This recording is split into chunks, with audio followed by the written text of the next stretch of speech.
సిటీలో ప్లాట్ కొనండి. ఫ్యూచర్ లో మీరు కోటీశ్వర్లుగా మారే అవకాశం కోసం వెంటనే మాకు కాల్ చేయండి. నమస్కారం. కార్తీక పురాణం 22వ రోజు పారాయణలోకి వచ్చాం. రాహు అనేవాడిని జలంధరుడు శివుని దగ్గరికి పార్వతీదేవిని నాకు ఇచ్చేయి అని చెప్పడం కోసం ఒక దూతగా పంపించాడు. పరమేశ్వరుడు వాడిని అక్కడి నుంచి తోలేశాడు. ఆ తోలేయబడినటువంటి రాహువు సావు తప్పి కన్నులోటపోయినంత పనయ్యి మొత్తానికి జలంధరుని చేరి జరిగిన విషయాలన్నీ చెప్పాడు.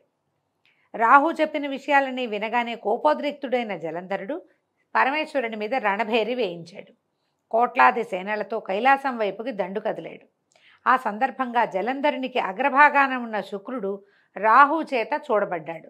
తత్ఫలితంగా జలంధరుడి కిరీటం నేలకి పడింది. రాక్షస సేనల విమానాలతోటి కిక్కిరిసిపోయిన ఆకాశం వర్షాకాలపు మేఘావృతమైన ఆకాశంలాగా కనిపిస్తోంది. ఈ రణోద్యోగాన్ని ఎరిగినటువంటి దేవతలు ఇంద్రుణ్ణి ముందరుంచుకుని రహస్య మార్గాన పరమేశ్వరుని సన్నిధికి వెళ్ళి ఈ యుద్ధ వార్తల్ని విన్నవించారు. ఓ దేవాధిదేవ, ఇన్ని నాళ్లుగా వాని వల్ల మేము పడుతున్న ఇక్కట్లన్నీ నీకు తెలుసు. ఈవేళ వాడు నీ మీదకే దండెత్తొస్తున్నాడు. సర్వలోక కళ్యాణార్థం వాడిని జయించు తండ్రి అని అనేక విధాలుగా ప్రార్థించారు. వెనువెంటనే విరూపాక్షుడు విష్ణువుని స్మరించాడు. విష్ణువు ఇక్కడికి వచ్చాడట కైలాసానికి. వస్తే శివుడు ఆయన్ని చూసి, కేశవ, గత జగడంలోనే ఆ జలంధరుణ్ణి యమునిపాలు చేయకపోయావా? పైగా పైపెచ్చు వైకుంఠాన్ని కూడా వదిలి వాడింటనే కాపురం ఉండటం ఏమిటయ్యా అని ప్రశ్నించాడు. దానికి జవాబుగా విష్ణువు, పరమేశ్వర, ఆ జలంధరుడు నీ అంశ వల్ల పుట్టడం చేత, లక్ష్మికి సోదరుడవటం చేత యుద్ధంలో నా చేత వధింపబడలేదు.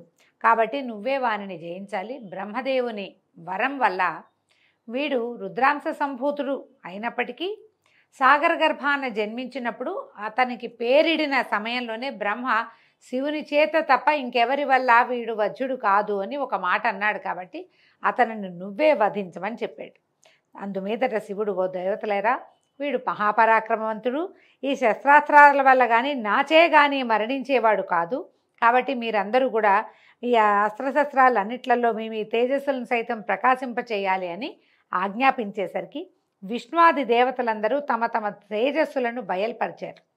గుట్టగా ఏర్పడిన ఆ తేజస్సులో పరమేశ్వరుడు తన తేజాన్ని కలిపి మహోత్తమము, భీషణ జ్వాలాస్యము, వేగ సంపన్నము, అత్యంత భయంకరము అయినటువంటి సుదర్శనం అనే చక్రాన్ని నిర్మించాడు. ఇప్పుడు సుదర్శన చక్రానికి అంత బలం ఎందుకు అంటే ఇట్లా ఇన్ని విధాల బలాలు కలిసి ఉన్నది. తర్వాత ఈ వధ అనంతరము దాన్ని విష్ణువుకే సమర్పించేశారు. అప్పటికే 1,000,000 ఏనుగులు, 1,000,000 గుర్రాలు, 1,000,000 కాల్బలగము, కైలాస భూములకు చేరినటువంటి జలంధరుణ్ణి దేవతలు, ప్రమథగణాలు ఒక్కుమ్ముడిగా ఎదుర్కొన్నాయి. నందీశ్వర, విఘ్నేశ్వర, సుబ్రహ్మణ్యేశ్వరాదులు కూడా తమ తమ గణాలతోటి జలంధరుని మూర్కొన్నారు. 2 తెగల మధ్య భయంకరమైన సంకుల సమరం కొనసాగింది. ఇరుపక్షాల నుంచి వచ్చేటువంటి వీరరస ప్రేరకాలైన భేరీ, మృదంగ, శంఖాది ధ్వనులతోనూ, రథనేమి ధ్వనులతోనూ, గజ గీంకారాలతోనూ భూమి విపరీతమైన ధ్వనులతో ప్రకంపిస్తోంది. పరస్పర ప్రయోజితాలైన శూల, పట్టిస, తోమర, బాణ, శక్తి గదాద్యాయుధ భరితమైన ఆకాశం పగలే చుక్కలు పొడిచినట్టుగా ఉంది. యుద్ధభూమిలో నేలకూలిన రథ గజాదుల కళేబరాలు రెక్కలు తెగిన పర్వతాల్లాగా గుట్టలుగా పడి ఉన్నాయి. ఈ మహారణంలో ప్రమథల బాణాలతోటి పడిపోయినటువంటి దైత్యుల్ని, దానవుల్ని, రాక్షసుల్ని, ఆ గణాలన్నింటినీ కూడా శుక్రుడు మృత సంజీవని విద్యతోటి పునర్జీవితుల్ని చేయటం మొదలుపెట్టాడు. ఆ సంగతి పరమేశ్వరుని చెవిన పడితే ఆ తక్షణమే ఆయన ముఖం నుంచి కృత్య అనే ఒక మహాశక్తి ఆవిర్భవించింది. ఇదే కృత్యం మనం దూర్వాసుడు సృష్టించాడని చెప్తామంటే ఆ కృత్య వేరు, ఈ కృత్య వేరు. అయితే ఇదేం చేస్తట, భయంకరమైన శక్తి ఈ కృత్య. తాలు జంఘోదర వక్ర స్థనాలతోటి మహావృక్షాలని సైతం కూలగొడుతూ రణస్థలిని చేరింది. ఇదేంటంటే పెద్ద నోరు, పెద్ద పెద్ద స్థనాలు, చాలా పెద్ద పొట్ట, విపరీతమైన శరీరంతో రణస్థలికి వచ్చిందట. వచ్చి ఏం చేసింది, రావడమే పేరు మోసిన రాక్షసులందరినూ ఎత్తి అమాంతం మింగేసిందట ఆ శక్తి. ఆ ఊపు వరుసగా ఒక్కొక్కరిని మింగేసి వచ్చి శుక్రుణ్ణి తన యోనిలో చేర్చుకుని అంతర్ధానం అయిపోయింది, దాచేసిందట పొట్ట లోపల భాగంలో. మరణించిన వాళ్లను మళ్ళీ బతికించేందుకు శుక్రుడే లేకపోవటంతో ప్రమథగణాల విజృంభణకు రాక్షససేన మొత్తం తుఫాను గాలికి చెదిరిపోయే మబ్బు తునకల్లాగా చెల్లాచెదరైపోయింది. అంతకుముందు చచ్చిపోతామన్న భయం లేదు వాటికి, రాక్షసేనకి. ఎందుకంటే సస్తే బతికించేందుకు శుక్రుడు ఉన్నాడు. ఇప్పుడు శుక్రుడు మళ్ళీ బతికే అవకాశం లేకుండా కృత్యాగర్భంలోకి వెళ్ళిపోయాడు. ఇక శుక్రుడు లేడు, బతుకుతామన్న ఆశ లేదు, చస్తామన్న భయం వచ్చేసింది. ఈ భయంతో మబ్బు తునకల్లాగా వేద గాలి వస్తే ఎట్లా మబ్బు చెల్లా చెదరైపోతున్నాయి, అట్లా రాక్షస గణాలన్నీ చెల్లా చెదరైపోయినాయి. అందుకు కినిసిన శుంభనిశుంభ కాలనేమ్యాది సేనానాయకులు అగణ శరపరంపరతో శివగణాలని నిరోధించటం మొదలెట్టారు. చక్కటి పంట మీద మిడతల దండులాగా తమ మీద పడే రాక్షస బాణాలకు రక్తసిక్త దేహులై అప్పుడే పూసిన మోదిగ చెట్లలాగా తయారైన శివసేనలన్నీ తిరుగుమొహం బట్టి పారిపోవటం మొదలెట్టాయి. అది గమనించినటువంటి నందీశ్వర, విఘ్నేశ్వర, సుబ్రహ్మణ్యేశ్వరులు ఆగ్రహావేశులై రాక్షస సేనల మీదకి విజృంభించారు. నందీశ్వరుడు కాలనేమితోనూ, విఘ్నేశ్వరుడు శుంభునితోనూ, కుమారస్వామి నిశుంభుడితోనూ ద్వంద్వ యుద్ధానికి తలపడ్డారు. నిశుంభుడి బాణాఘాతానికి సుబ్రహ్మణ్య స్వామి వాహనమైన నెవలి మూర్ఛపోయిందట. నందీశ్వరుడు తన బాణపరంపరతో కాలనేమి యొక్క గుర్రాలను, జెండాను, ధనుస్సును, సారథిని నాశనం చేశాడు. అందుకు కోపించిన శుంభుడు విఘ్నేశ్వరుడి వాహనమైన ఎలుకని బాణంతో బాధించాడు. అది కదలలేని పరిస్థితి ఏర్పడడంతో వినాయకుడు గండ్రగొడ్డల్ని ధరించి కాలినడకన శుంభుని చేరి వాడి వక్షస్థలాన్ని చీరేశాడట. వాడు భూమిపై పడిపోయాడు. అది గమనించిన కాలనేమి, నిశుంభులు ఇద్దరూ ఒకేసారిగా గణపతి మీద కలిబడ్డారు. దీన్ని గుర్తించి వారి మధ్యకు రంగప్రవేశం చేశాడు వీరభద్రుడు. వీరభద్రుడు ఎవరండి? పరమేశ్వరాగ్రహం నుంచి పుట్టినవాడు. ఆయన వచ్చాడు. వినాయకుడి సహాయార్థమై వీరభద్రుడు కదలగానే కూష్మాండ, భైరవ, భేతాళ, పిశాచ, యోగిని గణాలన్నీ కూడా ఆయన్ని అనుసరించాయి. గణసహితుడైన వీరభద్రుని విజృంభణతో రాక్షస గణాలు హాహాకారాలు చేశాయి.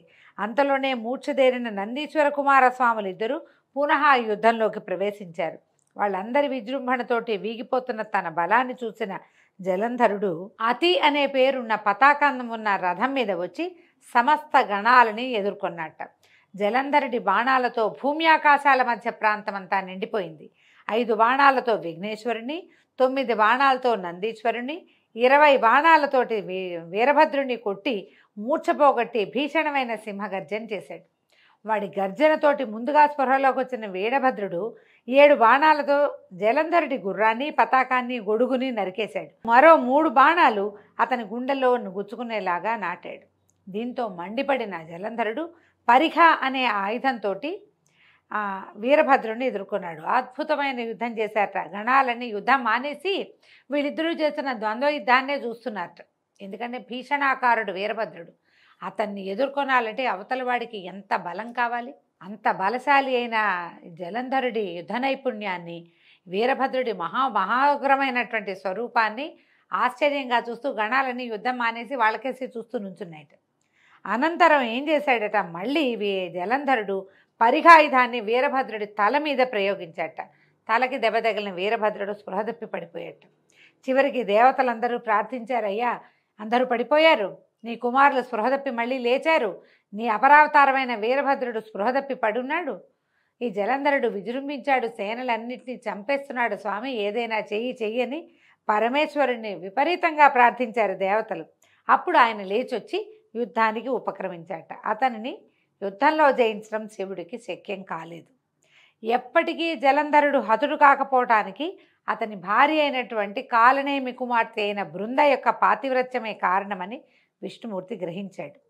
ఆమె ముందు విష్ణుమాయని ప్రయోగించడానికి బయలుదేరాడు. అయితే అక్కడ ఏం జరిగిందట, ఇలా పరమేశ్వరుడితోటి యుద్ధానికి వెళ్ళిన తన భర్త యొక్క యోగక్షేమాల కోసం భయపడుతున్న బృంద ఒక మునీశ్వరుడి వద్దకు వెళ్ళి తన భర్త యోగక్షేమాలు తెలుసుకుందామని ఆమె బయలుదేరి వెళ్ళింది. ఆమెని విష్ణుమాయ అనుసరించింది. మనం ఈ విష్ణుమాయ అనుసరించిన బృందాదేవి ఏమవుతుందో రేపటి కథలో మళ్ళీ తెలుసుకుందామండి. ఈ రోజుతోటి 22వ రోజు పారాయణ పూర్తయింది. రేపు ఉదయం 23వ రోజు పారాయణలో మళ్ళీ కలుసుకుందాం. నమస్కారం.